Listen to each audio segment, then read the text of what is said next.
사도행전 16장 6절에서 15절 말씀 제가 읽을 때에 오늘도 살아서 역사하시는 주님의 음성이 들려지기를 주님의 이름으로 기도합니다. 성령이 아시아에서 말씀을 전하지 못하게 하시거늘 그들이 부르기아와 갈라디아 땅으로 다녀가 무시아 앞에 이르러 비두니아로 가고자 애쓰되 예수의 영이 허락하지 아니하시는지라. 무시아를 지나 드로아로 내려갔는데 밤에 환상이 바울에게 보이니 마게도냐 사람 하나가 서서 그에게 청하여 이르되 마게도냐로 건너와서 우리를 도우라 하거늘 바울이 그 환상을 보았을 때 우리가 곧 마게도냐로 떠나기를 힘쓰니 이는 하나님이 저 사람들에게 복음을 전하라고 우리를 부르신 줄로 인정함이로라. 우리가 드로아에서 배를 떠나 사모드라게로 직행하여 이튿날 네아폴리로 가고 거기서 빌립보에 이르니 이는 마게도냐 지방의 첫 성이요 또 로마의 식민지라. 이 성에서 수일을 유하다가 안식일에 우리가 기도할 곳이 있을까 하여 문 밖 강가에 나가 거기 앉아서 모인 여자들에게 말하는데 두아디라시아에 있는 자색 옷감 장사로서 하나님을 섬기는 루디아라 하는 한 여자가 말을 듣고 있을 때 주께서 그 마음을 열어 바울의 말을 따르게 하신지라. 그와 그 집이 다 세례를 받고 우리에게 청하여 이르되 만일 나를 주 믿는 자로 알거든 내 집에 들어와 유하라 하고 강권하여 머물게 하니라. 하나님의 말씀입니다. 아멘. 할렐루야. 오늘도 저희들을 사랑하시고 사랑하시어서 저희들을 주님 전에 불러 모아주시고 우리에게 예배가 있게 하신 하나님의 은혜에 감사할 수 있는, 평생을 감사할 수 있는 저와 여러분들 되시기를 우리 주 예수 그리스도의 이름으로 축원을 드립니다. 오늘이 롱 위켄드죠. 그래서 메모리얼 데이. 우리 한국으로 치면 아마 현충일일 것 같아요. 그래서 자유를 수호하고 나라를 지키고 그 자유라는 것을 믿고 또 그 자유를 우리와 우리 후손들이 누릴 수 있도록 생명을 주신 그러한 분들을 기념하며 기억하며 보내는 날이 메모리얼 데이인 줄로 압니다.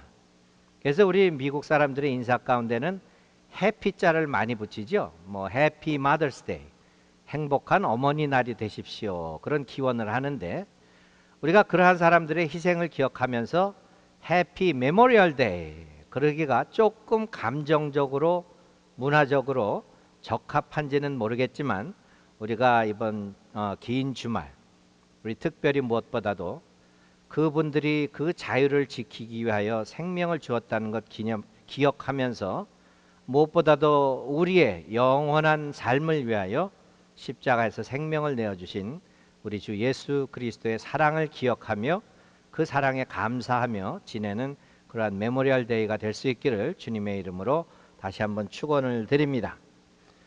우리가 믿음의 삶을 살아가면서 우리는 살아계신 하나님을 믿지요. 예수 그리스도가 십자가에서 달려 돌아가시고 죽으시고 장사하고 거기서 우리 성경의 이야기가 끝난다면은 우리 모든 믿는 자들은 아마 시간 낭비를 하는 것 같습니다. 잘 살다가 좋은 사람으로 살다가 죽은 사람들은 많습니다. 그러나 세상의 죽음이라는 것, 사망의 권세를 이기고 부활하신 그분은 예수 그리스도 한 분이시요 그분이 부활하셨기에 오늘도 살아서 역사하심을 믿는 저와 여러분들의 믿음이 귀한 것이고 그것이 부활의 능력이기에 그 능력만 있으면은 세상의 어떤 삶의 상황 가운데에서도 우리는 승리할 수 있노라. 찬양에서만 고백이 아니요 저와 여러분들의 마음의 깊은 곳에 그 믿음이 단단히 뿌리 박힌 그런 신앙의 삶을 살아갈 수 있기를 바랍니다. 오늘 주신 말씀을 보니까 바울 사도가 이제 선교 여행, 2차 선교 여행이라고 하죠. 계획을 하고 실행을 하면서 사실은 아시아로 가야겠다 하고 계획을 했는데 오늘 본문 말씀에 보니까 예수의 영이 성령님께서 그 길을 막으세요. 그리고는 유럽 쪽으로 마케도니아 쪽으로 가는 환상을 보여주셨다고 합니다. 환상이 영어로는 비전이라고 나와 있어요. 우리가 흔히 비전이라고 하면은 하나님의 뜻, 하나님의 꿈, 또 그 꿈을 향하여서 갈 수 있는 길까지도 보여주시는 것을 우리는 하나님의 비전이라고 할 수가 있겠습니다.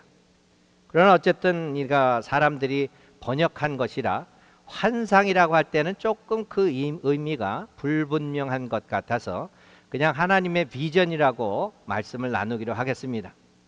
바울 사도 여러분이 잘 아시지만은 그리스도인들을 핍박하고 세상의 그리스도인들의 가장 원수와 같은 존재였는데 이제 그가 예수 그리스도를 만나고 부활하신 예수 그리스도를 만남으로 인생이 바뀌었죠.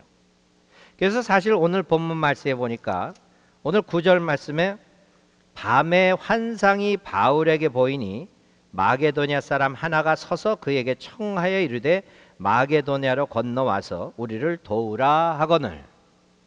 우리가 성경 말씀을 보면은 바울 사도가 변화하여서 새 사람 되고부터는 아마 하나님과 교통을 많이 한 사람 같아요. 기도도 많이 하고 준비하면서 선교행을 계획했는데 오죽 철저히 잘 준비를 했을까. 그래서 마음으로는 이제 아시아 쪽으로 가서 선교를 하고 하나님의 복음을 증거하리라 했는데 어떤 이유에서든지 성령이 아시아에서 말씀을 전하지 못하게 하시거늘. 그렇게 성경은 증거하고 있습니다.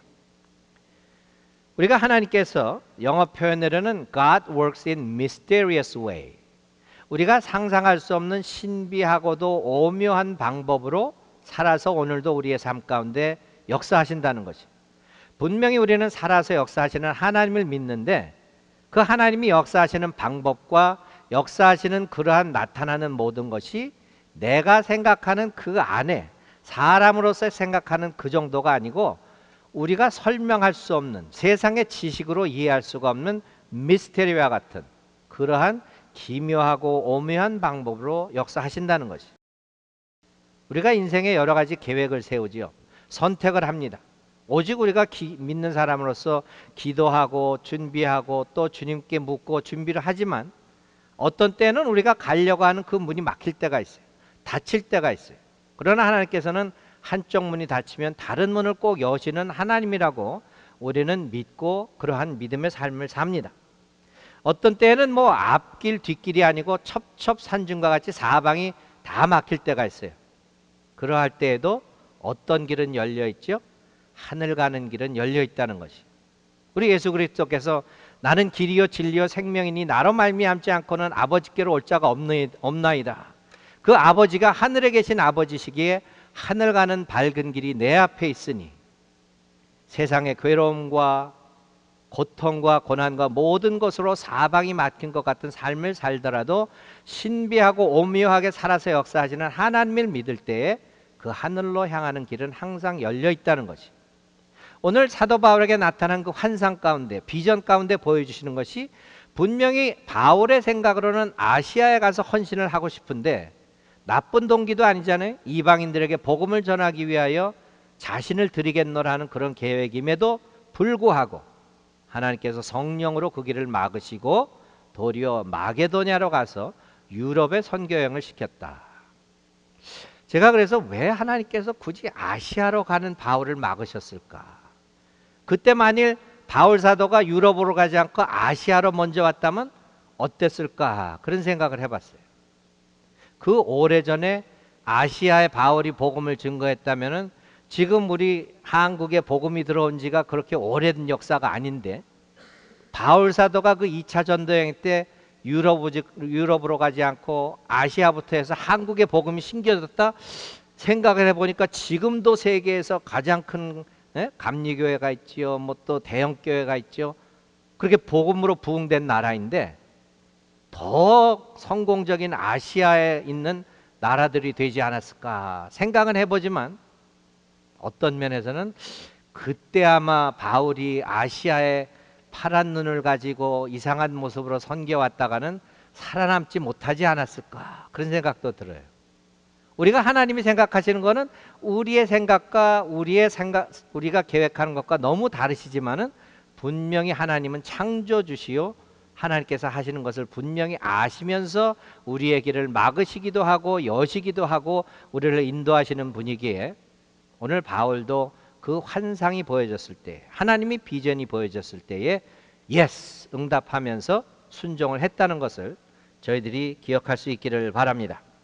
그래서 우리의 삶 가운데에도 사실 우리가 믿음의 눈으로, 영의 눈으로 보면은 이 모양 저 모양으로 오늘도 하나님의 환상으로 우리에게 보여주시고 하나님의 비전으로 그곳을 향하여 갈 수 있도록 길을 인도하세요. 그러나 우리는 사람들의 그 한정된 생각으로 제한된 계획으로 하기 때문에 그것을 못 보고 우리의 생각대로 살다가 인생이 잘못된 길로 빠질 수도 있다는 것을 우리가 인정할 수 있어야겠습니다. 오늘 바울 사도에게 나타난 하나님의 비전이 처음으로 보내진 것이 아니죠.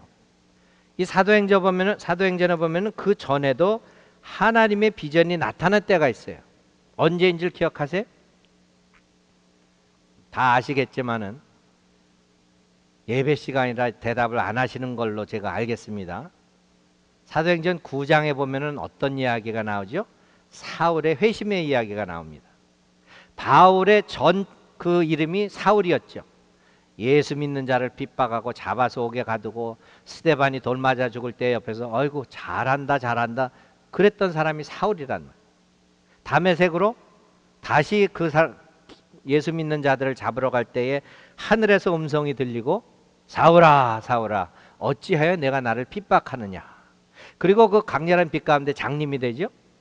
그래서 사도행전 9장 10절 말씀부터 보니까 이제 거기에서 하나님께서 그때 다메섹에 아나니아라 하는 제자가 있더니 주께서 환상 중에, 비전이죠, 환상 중에 불러 이르시되 아나니아야 하시거늘 대답하여 주여 내가 여기 있나이다 하니 주께서 이르시되 일어나 직가라고 하는 거리로 가서, 스트리트 네임이 스트레이트라는 거예요. 직가.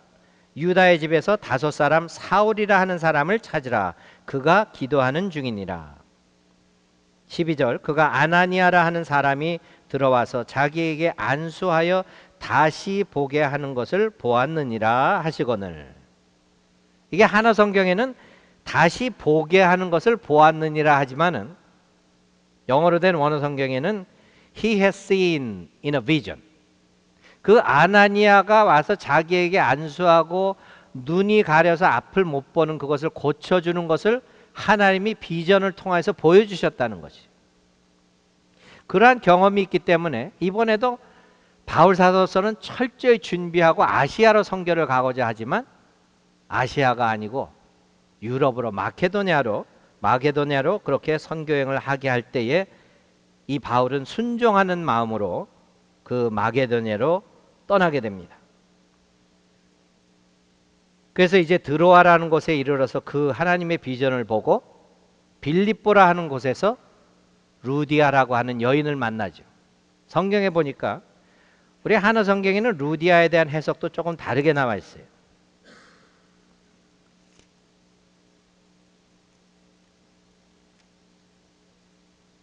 거기서 빌립보에 이르니 이는 마게도냐 지방의 첫 성이요 또 로마의 식민지라. 이 성에서 수일을 유하다가 안식일에 우리가 기도할 것이 있을까 하여 문밖 강가에 나가 거기 앉아서 모인 여자들에게 말하는데 두아디라시에 있는 자색 옷감 장사로서 하나님을 섬기는 루디아라 하는 한 여자가, 그렇게 나와 있죠. 근데 그 루디아가 어떤 사람이에요? 참된 예배자였단 말이에요. A worshiper of God. 하나님을 경배하고 예배하는 여자가 루디아였어요. 다른 어떠한 그 정체성보다도 하나님을 예배하고 경배하는 여자이면서 직업이 자주색 옷감 장사를 하던 그런 여자였다는 것이. 오늘 굳이 저희들의 이 거룩한 주일을 맞이하여서 저희들에게 주신 말씀 가운데 우리가 배우고자 하는 것은 루디아가 바울 사도에게 보여줬던 하나님의 비전을 통하여서 어떻게 응답한 것으로 오늘 저와 여러분들이 하나님의 온전한 교회로서 하나님이 보여주시는 새로운 비전에 응답을 하고 어떠한 교회가 되어지기를 원하는가, 그러한 삶에 실천할 수 있는 3가지 교훈을 받을 수 있기를 바랍니다. 오늘 리디아가 어떻게 바울 사도에게 그 하나님의 비전을 이루게 응답을 했는가? 14절 하반절부터 보니까 루디아라 하는 한 여자가 말을 듣고 있을 때에 주께서 그 마음을 열어 바울의 말을 따르게 하신지라.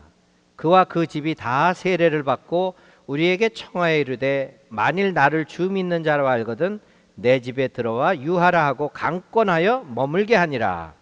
그 말씀 가운데 우리가 오늘 하나님께서 저희들에게 주시는 비전, 환상, 하나님의 꿈을 이루기 위하여 어떻게 응답을 해야겠는가? 첫째는 믿음으로, 둘째는 속함으로, 셋째는 성숙함으로 응답을 해야 되겠다. 이런 말씀을 나누고자 합니다. 첫째로 우리는 하나님께서 우리에게 주시는 그 비전에 믿음으로 응답해야 한다는 것이, 그 하나님께서 바울 사도를 통하여서 복음을 증거할 때에 루디아에 무엇이 열렸다고 했어요? 마음을 열게 하시고, 무엇을 들을 때에? 하나님의 말씀을 들을 때. 여러분들 로마서 10장 17절 말씀에 어떤 말씀이 나와 있죠? 로마서 10장 17절. 그러므로 믿음은 들음에서 나며 들음은 그리스도의 말씀으로 말미암았느니라. 이 말씀이 정확히 이루어진 것이 루디아를 통하여서 이루어졌다는 것이, 우리가 모든 믿음의 시작이 하나님의 말씀으로 인하여 하나님의 말씀을 들을 때에, 다른 세상에 아주 그냥 굉장한 지식이나 그러한 정보나 이런 것이 아니요, 하나님의 살아서 역사하시는 말씀을 들을 때 믿음이 생기는 것이, 그 믿음의 시작과 믿음을 지키는 것과 믿음이 자라는 것과 믿음이 강해지는 모든 것의 근원이 무엇이에요? 하나님의 말씀이라는 것이. 그래서 바라기는 저와 여러분들 이제 교회가 더욱더 자라가면서 하나님의 말씀을 더욱더 가까이 하고 하나님의 말씀으로 인하여 저와 여러분들의 믿음이 더욱더 강하여지고 믿음이 더욱더 자라갈 수 있는 우리 교회가 되기를 주님의 이름으로 축원을 드립니다.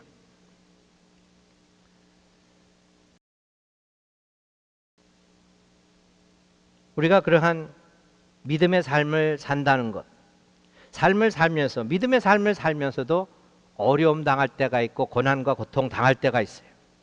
그러나 그러한 고난과 고통, 두려움과 모든 염려함을 주님께 맡기고 하나님의 말씀을 의지할 때에 분명히 하나님의 말씀 가운데 능력으로 역사하시고 그 능력으로는 모든 것을 이길 수 있다는 것이, 우리가 하나님을 섬긴다는 것, 사실 교회만 왔다 갔다 하는 생활하면은 그렇게 힘들 것이 없어요.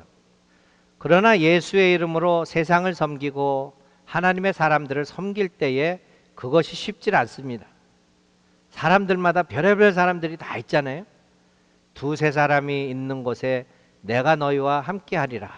예수 그리스도께서 분명히 말씀하시고, 예수의 이름으로 두세 사람이 모인 곳에 뭐 그렇게 또 문제가 많아요.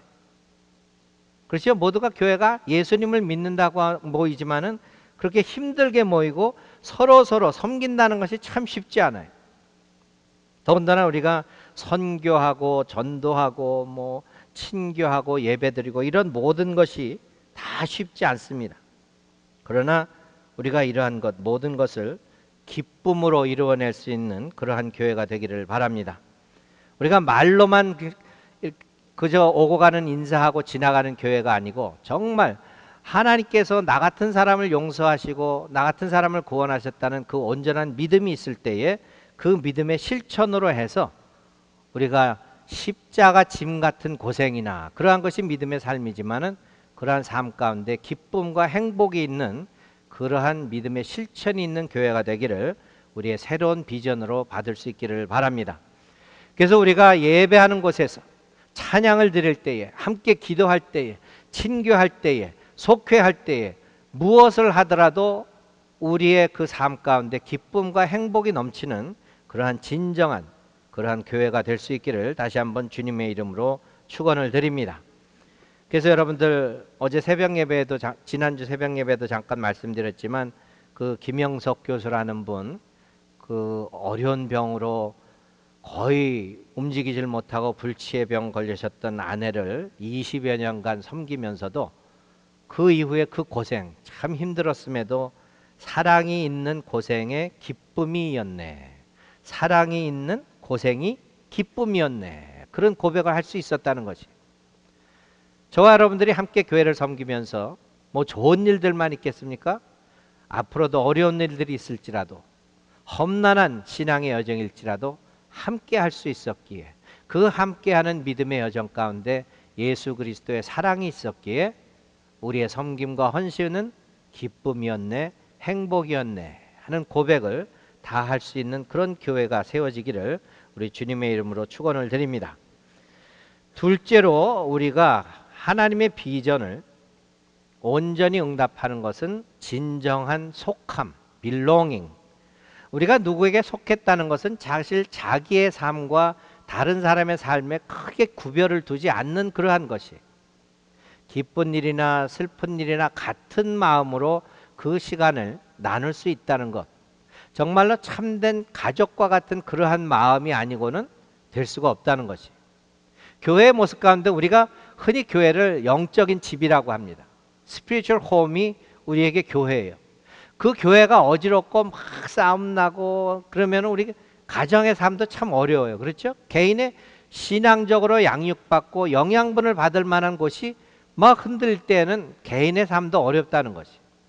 그러나 우리가 가족이 되었다는 것, 한 가족의 구성원, 속했다는 그 진정한 의미는, 참된 의미는 우리가 어려울 때나 기쁠 때나 슬플 때나 웃을 수 있을 때나 함께 할 수 있다는 것, 그것을 우리가 교회 안에서도 내가 속했다는 자부심을 가질 수 있는 그런 교회가 될 수 있기를 바랍니다. 신앙생활하면서 몇 사람 되지도 않는데 그냥 하고, 내가 왜 이런 데 와서 예배를 드려? 뭐 별의별 좋은 교회 많다던데, 이 교회 저렇대 저 교회 저렇대. 많지요. 많은 교회를 선택할 수 있습니다. 그러나 우리가 진정으로 하나님의 그 한량없으신 사랑, 예수 그리스도를 통한 사랑으로 뭉쳐진 신앙의 그러한 한 가족이 되어지는 교회가 될 때에 내가 이 교회의 한 구성원으로서 속해 있다는 그런 자부심과 그러한 자랑거리가 될 수 있는 교회가 될 수 있기를 바랍니다. 사랑이라는 것, 우리가 찬양에도 있지만 주는 사랑보다는 받을 사랑만 계수하는 그러한 우리의 모습이 많이 있습니다. 브래디란 교회를 섬기는 목사님인데, 맥클라킨이라는 목사님이 이런 말을 했어요. 아무도 당신이 원하는 그대로 당신을 사랑해 줄 사람은 없습니다. 사람마다 내가 어떻게 사랑받고 싶다 하는 그런 마음이 있다는 것이에요. 근데 그거와 똑같이 딱 맞춰서 안성맞춤이라 그러나요? 아주 그대로 사랑해 주는 사람은 아무도 없다는 것이에요.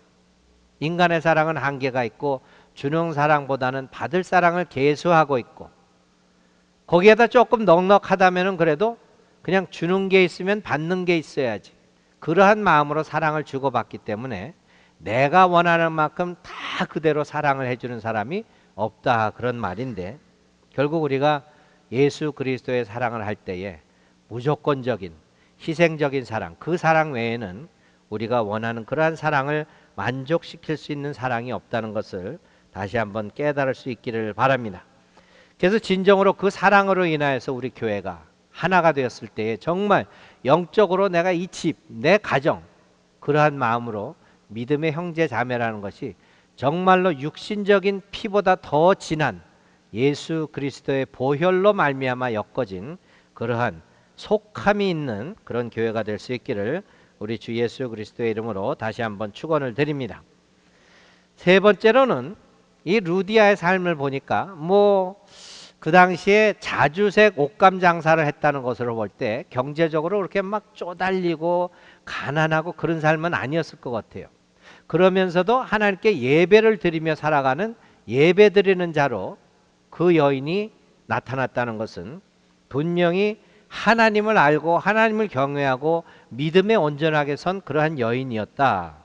그런데 그 여인이 바울 사도를 만나고 그 바울의 비전을, 하나님의 비전을 통하여서 자기의 집에 바울 사도를 묵게 하면서, 오늘 본문의 말씀을 보니까 만일 나를 주 믿는 자로 알거든 내 집에 들어와 유하라 하고 강권하여 머물게 하니라.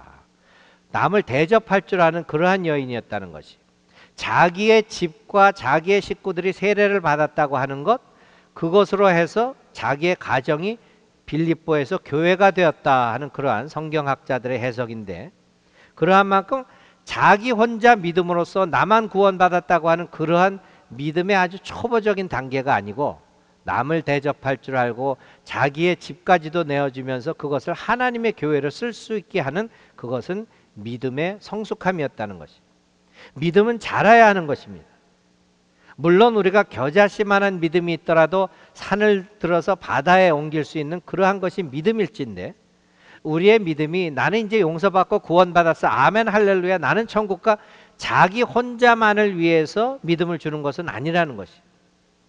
우리는 그 믿음이 자라고 성장하고 넘쳐가면서 그 믿음을 다른 사람에게도 증거할 수 있고 전할 수도 있고 그 믿음을 나눌 수도 있게 성숙해져 가는 것이 믿음이라는 것을 다시 한번 기억할 수 있기를 바랍니다.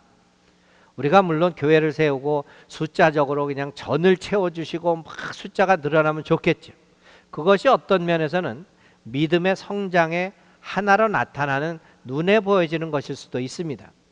그러나 제가 보기에는 그것보다 더 중요한 것이 한 사람 한 사람 개인의 믿음이 얼마나 성숙하여지고 그 한 사람의 믿음으로 말미암아 그 예수 그리스도의 영광이, 살아서 역사하심이 우리의 삶 가운데 어떻게 나타나느냐, 그것이 더 중요하다고 저는 믿습니다. 바라기는 저와 여러분들의 믿음이 날로 날로 그리스도의 온전하고 완전한 사랑 안에서 자라갈 수 있기를 바랍니다. 여러분들은 우리 교회가 어떤 교회로 자라가기를 원하세요? 흔히 우리가 기도할 때 그러잖아요. 주여 우리 교회를 더욱더 크게 성장시켜 주시고 전을 많은 사람들이 와서 채울 수 있도록 해주시고, 좋은 기도죠. 지금 우리의 기도가 정말로 우리의 현실을 나타내는 그러한 교회인가, 아니면은 하나님께서 우리를 향하신 비전이 나타날 수 있는 기도인가, 한번 생각해 보시기를 바랍니다. 지금 우리 교회가 9시 반에는 뭐 함께 드리는 예배죠. 영어 예배가 있고 11시 45분에는 한어 예배가 있습니다. 아직도 제가 이렇게 보니까 미국 분들에게는 한인 교회의 존재와 한인 예배가 있음에 긴장감이 있어요. 그러한 것보다도 우리가 문화적인 그 다르다는 것, 그 차이가 어떻게 보면은 우리가 생각하는 것보다 깊고도 넓을 수가 있습니다. 그냥 겉으로 보기에는 웃으면서 좋아하고 넘어가는 것 같지만 그렇지 않은 것도 있다는 것이. 정말로 예수님의 사랑 안에서 문화가 다른, 인종이 다른 그러한 두 예배가, 두 교회가 한 교회가 될 수 있다는 것은 예수 그리스도의 완전한 사랑 안에서만 그것이 가능하다는 것입니다. 여러분들, 우리가 결혼 예식 가운데 유니티 캔들이라는 거 밝히죠. 이제 예배 시작하면은 우리 한인들의 전통 예배 가운데에는 그 양가 측 어머니들이 이렇게 촛불을 들고, 그냥 어떤 어머니들은 눈물을 툭툭툭 흘리면서 이제 내 딸을 보내면, 이제 우리 아들을 보내면, 그런 마음으로 촛불을 붙이지요. 그러면은 강대상 안에 이렇게 두 개의 촛불이 있죠. 각자 신랑 신부를 나타내는 촛불이고 예수의 이름으로 연합하는 유니티 캔들을 피우는데, 그 대신에 우리가 그 유니티 캔들에 불을 붙이고는 개인적인 촛불을 안 끕니다. 왜 그래요? 하나님께서 창조하신 그 한 사람 한 사람의 인디비주얼리티, 개인적인 그 성품은 살아있는 것이에요. 근데 우리가 결혼한 부부들이 흔히 가장 겪기 힘든 결혼 생활의 그 부딪힘이 어디서 봐요? 서로 가지고 있는 독특한 창조된 그것을 내 생각대로 바꾸어지길 바라고 바꾸려고 할 때 부딪히게 된단 말이에요. 그렇죠? 결혼 안 하신 분들은 아직 모르겠지만 결혼 안 하신 분들은 많지 않으신 것 같아요. 그래서 우리가 두 예배를 드리는 한인 회중과 또 미국 회중이 한 교회를 섬긴다는 것 사실 쉽지 않습니다. 그러나 정말 그 교회가 하나님의 비전 가운데 아름다운 믿음의 성숙함이 있는 그러한 교회가 된다는 것은 서로의 하나님께서 창조하신 한인들의 예배, 미국 사람들의 예배, 그것이 서로 존중되어질 때에만 가능하다는 것이. 우리 교회가 지금 이렇게 자라가면서 새롭게 거듭나면서 그러한 교회가 될 수 있기를 바랍니다. 무엇보다도 하나님의 말씀 안에서 우리의 믿음이 더욱더 정말 하나님의 말씀의 반석과 같은 말씀 위에 온전하게 서는 교회, 또 우리의 교회가 정말 하나님의 온전하신 사랑 가운데에서 영적인 가족과 같은 그 교회에 소속감을 가질 수 있는, 내가 이 교회에 속한 것이 너무도 기쁘고 행복에 가득 찰 수 있는 그런 교회로 자라갈 수 있기를 바랍니다. 그러한 교회에서 섬기고 살아갈 때에 우리의 믿음이 성숙하여지고, 믿음의 성숙함으로 해서 믿음의 열매가 풍성하여지고, 그로 인하여 하나님이 저희들을 보실 때에 정말도 착하고 선한 종들이고 열심으로 게으름 피지 않는 그러한 하나님의 종들의 역할을 다하여서 이 세상의 빛과 소금의 역할을 다할 수 있는 그러한 하나님의 비전이 이루어지는 교회가 될 수 있기를 간절히 우리 주 예수 그리스도의 이름으로 축원합니다.